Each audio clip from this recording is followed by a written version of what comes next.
Mac, MacBook, iPad, Apple Watch et bien sûr nouvel iPhone. Quel est le programme de sortie prévu par Apple pour cette fin d'année 2025 et même pour 2026? Quelles seront les nouveautés sur les produits? À quelle heure Tim Cook va se coucher? Si tu as envie de savoir ou même de prévoir l'achat de tes joujoux à la pomme, je pense que tu vas vraiment aimer cette vidéo. Enfin, j'espère. Et le calendrier habituel devrait évoluer, spoiler alert. Et si toi bien installé et bien hydraté, on va commencer.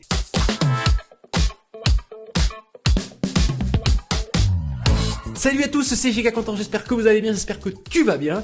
Si tu es nouveau sur ma chaîne, sois le bienvenu et bien sûr, pense à t'abonner, c'est la meilleure façon de me soutenir d'avance, merci beaucoup. Allez, il y a quelques jours, je vous ai parlé des iPhone 17 et je vous en parle souvent sur la chaîne. Dans cette vidéo, on va faire le tour des nouveaux produits qui sortiront à la fin de l'année 2025 et aussi en 2026.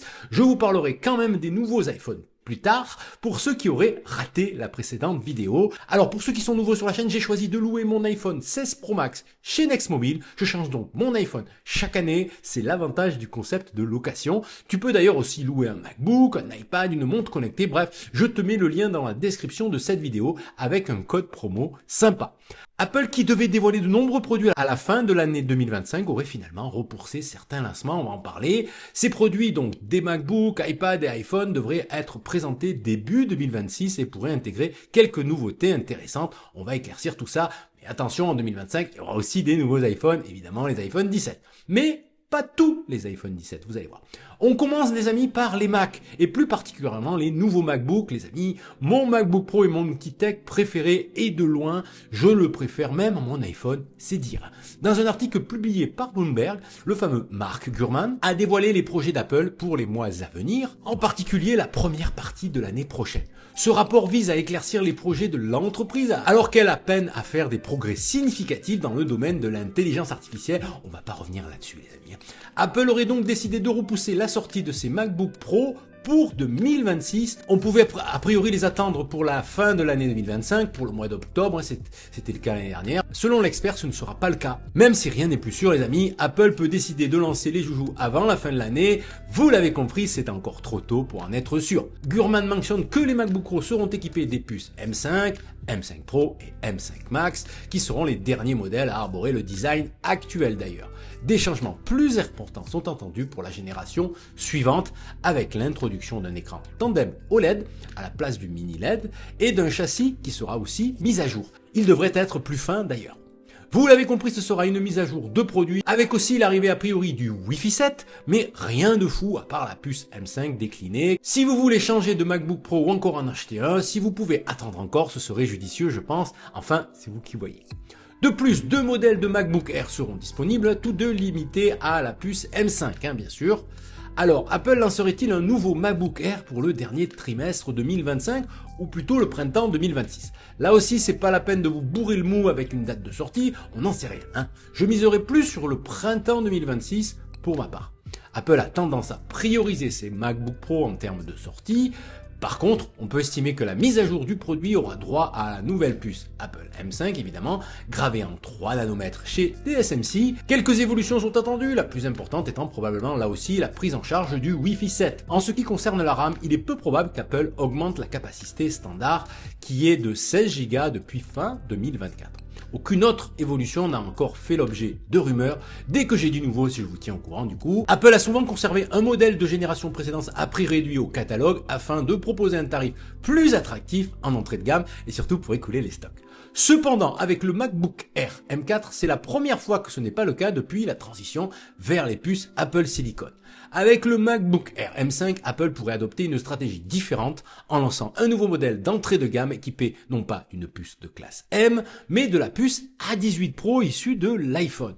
Une thèse étonnante, pour ma part en tout cas, j'ai du mal à y croire. Mais je reste à l'écoute pour confirmer tout ça prochainement. Passons aux nouveaux iPads les amis. Après l'iPad 11, le plus accessible des iPads sortis cette année, Apple devrait lancer un nouvel iPad classique, l'iPad 12, dès le début de l'année 2026. Et le joujou devrait offrir une vraie surprise avec la présence de la puce A18 avec 8 Go de RAM au lieu de 6 sur la génération précédente, donc les 11. Vous l'avez compris, il sera donc plus puissant et compatible évidemment avec Apple Intelligence, si l'on en croit en tout cas les rumeurs du moment. Ils seront donc plus utiles, capables de gérer du multitâche avec iPadOS 26, la dernière mise à jour de l'OS à la pointe.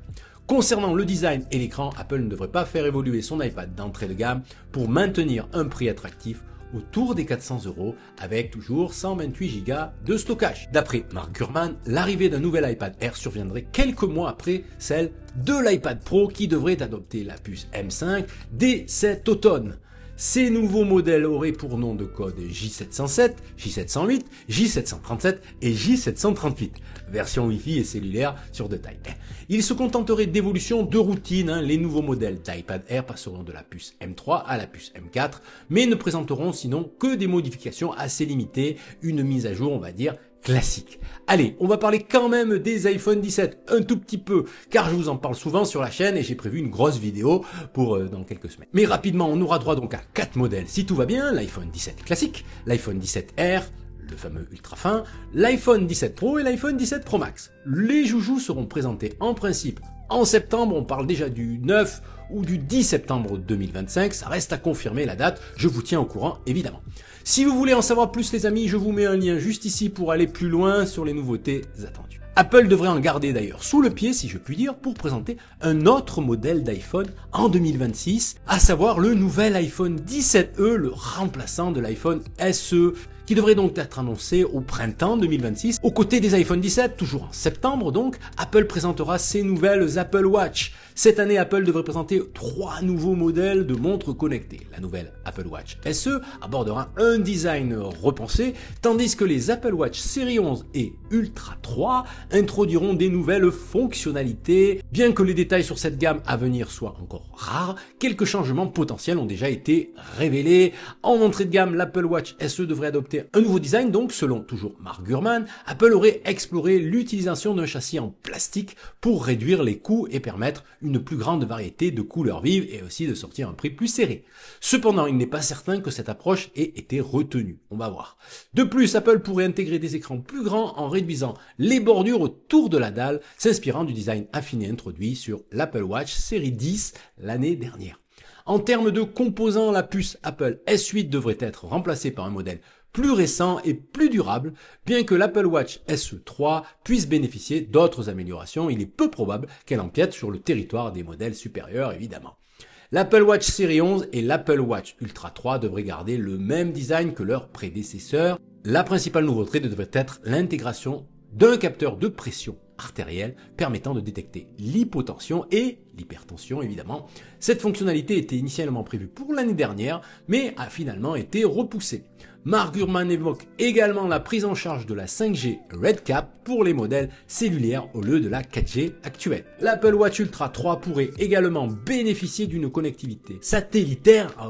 Avant de vous laisser à vos vacances, ou pas d'ailleurs, parlons de quelques autres produits moins attendus on va dire.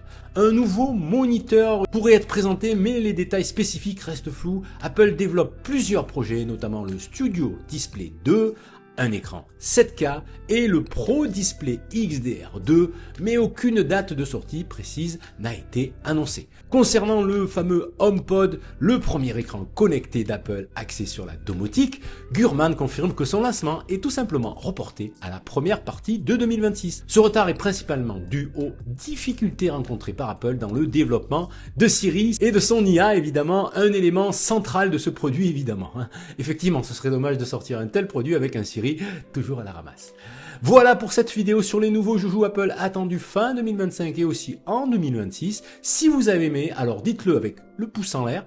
En attendant, vous retrouvez plein d'autres infos dans mes précédentes vidéos. La playlist ou la vidéo apparaît juste ici. Prenez soin de vous, résistez quand même à la nouveauté. À demain ou à plus tard. Salut!